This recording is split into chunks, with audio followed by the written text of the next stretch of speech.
Next, I'm going to tell you a bit about the academic program review application process. If you visit the website for APR, then you will note that there is a many-page document that could be of use to you. It is called the NCFR APR Application Process Directions and Guidelines document.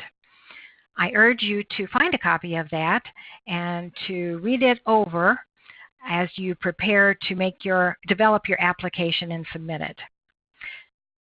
The next few slides are going to cover the family life content areas, and certainly CFLE approved programs must offer coursework that do cover those 10 family life content areas. Here they are listed for you.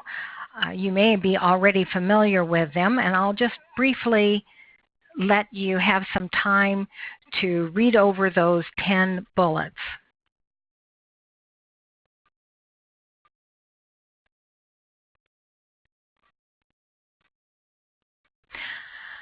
The following slides are going to, one by one, give you some highlights about these content areas.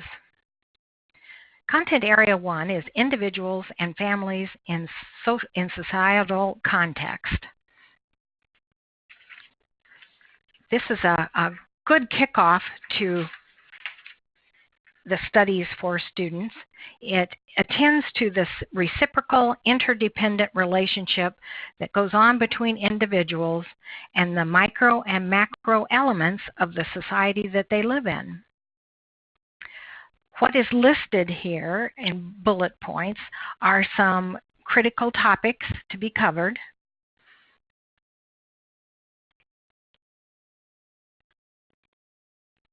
And then we have content area 2, the internal dynamics of families. This is a common occasion in many of the approved programs to take time to address theories and their applications. And so that is a very important first bullet point that is listed here. The other key topics, communication, conflict management, family stressors and crises, the special needs that exist in many families, and then decision making and goal setting are also components that reviewers look for the presence of. The third content area is human growth and development across the lifespan. And while the stages and the elements on the order of intellectual, physical, social, emotional, spiritual, and so forth, those first two bullets being pretty critical to the coverage of this content area, the remaining bullets should not be neglected. Reviewers will look for their inclusion, and that would be transitions between stages, kinds of challenges that individuals face as they grow and develop across the lifespan, various influencing factors, theories that explain growth and development, and various variations in growth and development. This next content area, human sexuality across the lifespan, is often one that many students find to cover sensitive, value-laden subject matter.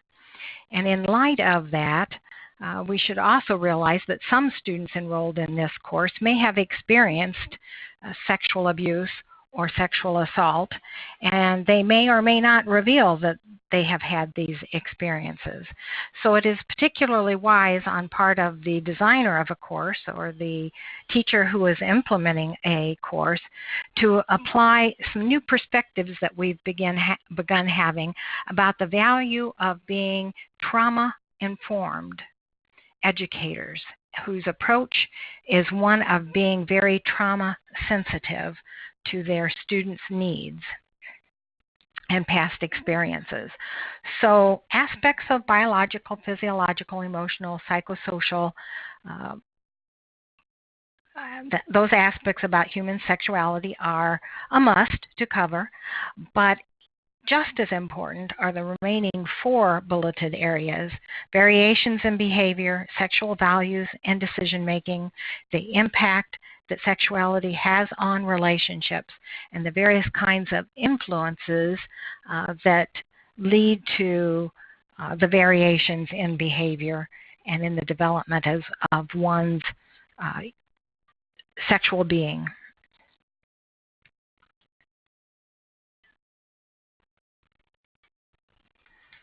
Interpersonal relationships is the next content area. Pretty key first 2 bulleted areas that reviewers will look for coverage of would be the developmental stages for interpersonal relationships and the different types of relationships and their variations. But as with the previous content areas, the remaining 3 bulleted areas are equally important. We want to see coverage of behaviors and skills that enhance relationships, behaviors and influences that endanger relationships, and this is a prime time to cover theories that shed light on relationship dynamics.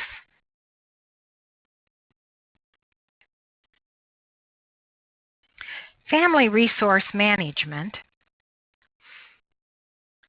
I think I will jump first to the second bullet and then go back to the remaining bullets. Acquisition and allocation of monetary and other resources. Reviewers are hoping that the course or courses that are on the checklist that will be devoted to accomplishing this content area will also acknowledge that time is a valued resource, space, energy, human capital as in networking connections and so forth. All of these are valued resources, important resources for families and their members. So we hope that then we've got some goal setting and decision making that is covered, those processes, social and environment influences, how this comes to bear throughout the entire life cycle of the individual as well as the family, and how family structures will affect the acquisition and allocation of important and valued resources. Consumer issues and policies and financial literacy resources would be also commendable if that was covered. Parent education and guidance is the next content area I want to provide some attention to. All of these bullets, I might give a few moments of silence for you to take a look at those first initial bullets.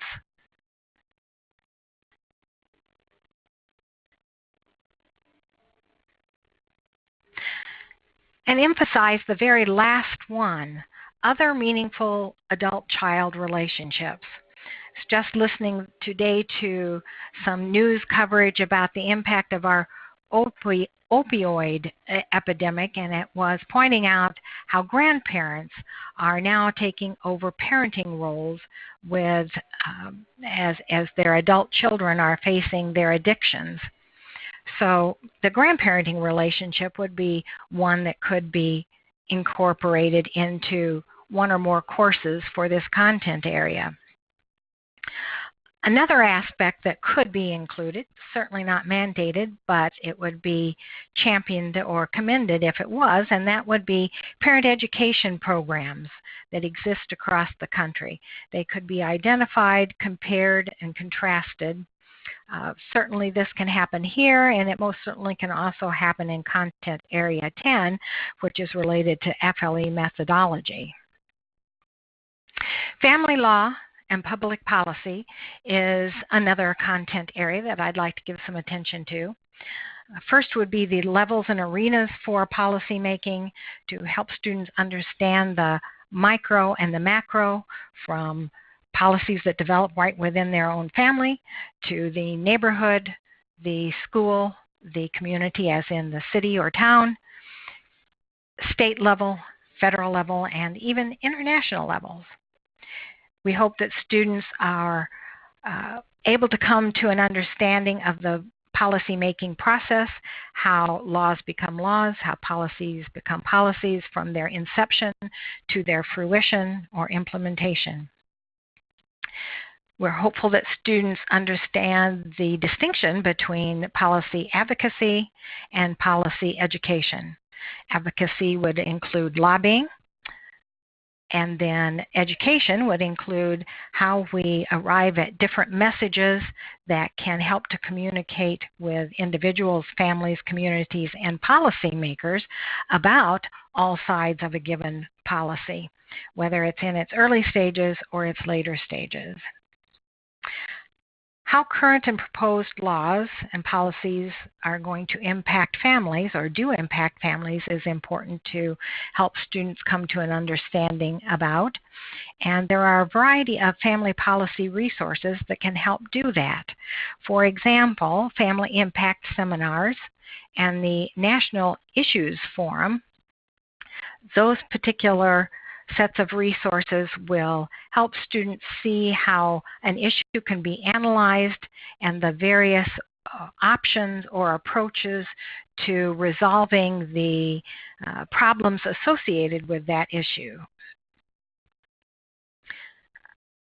So a very important content area that is perhaps best served by having a standalone course, but there are numerous approved programs that do try to accomplish this content area through weaving family law and public policy into several courses, perhaps as many as 3 courses, 4 courses.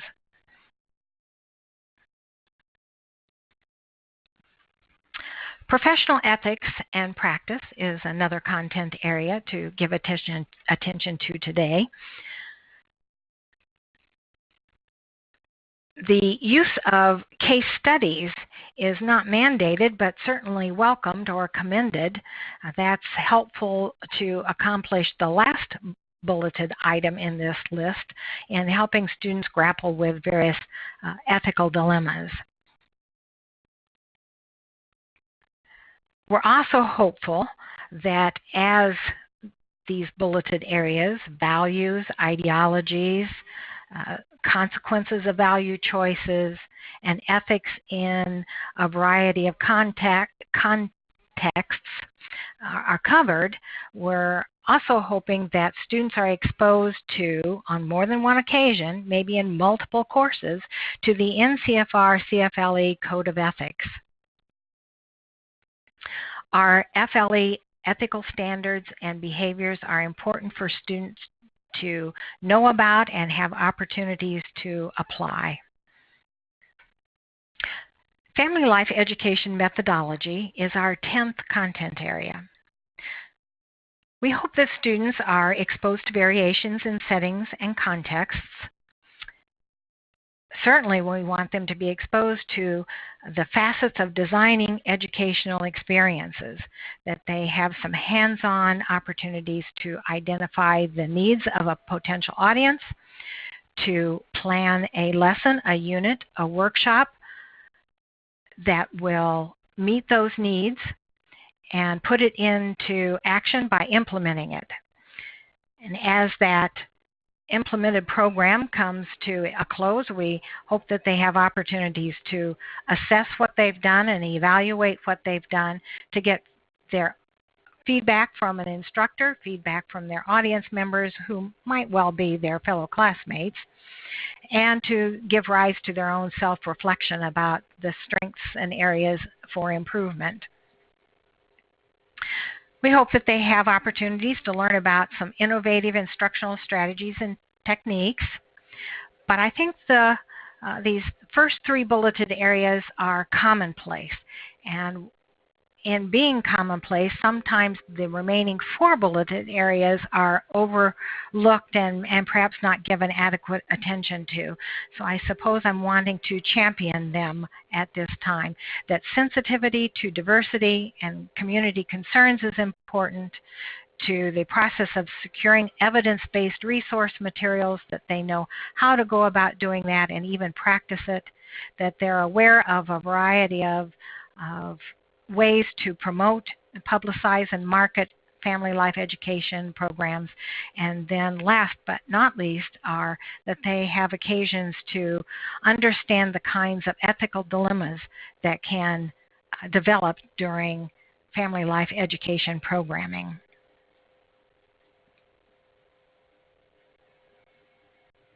Then there is perhaps we could consider it a capstone experience, the internship or the practicum. This is typically a 2 to 3 credit hour course that involves a minimum of 120 hours on site, and that it provides ample opportunity for the students to observe, plan, develop, implement, assess, and evaluate family life education programming. I want to give emphasis to that last bullet. It should be the case that all parties involved are aware of this expectation, that faculty supervisors, students, and then the internship or practicum site supervisors realize that students have to have enough time to really have hands-on experiences with family life education programming during this course. The first 2 bullets, this expectation of credit hour and the minimum number of actual face time on-site hours of experience, I would say the majority of our programs have something along these lines, but it certainly can be more. Expectations could be beyond these minimums.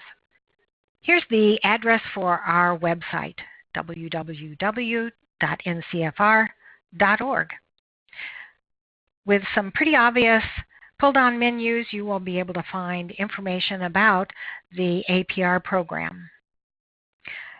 On those pages about the APR, you'll be able to find the directions and guideline document and application and fee payment form and other good tips about the application process. Applications for first-time approval and then for subsequent renewals in 5-year periods of time are made electronically. And while it mentions an access code here, it is actually a unique email address that I, as the liaison, would provide to the program contact. And then in an email message to that address, all of the documents would be attached.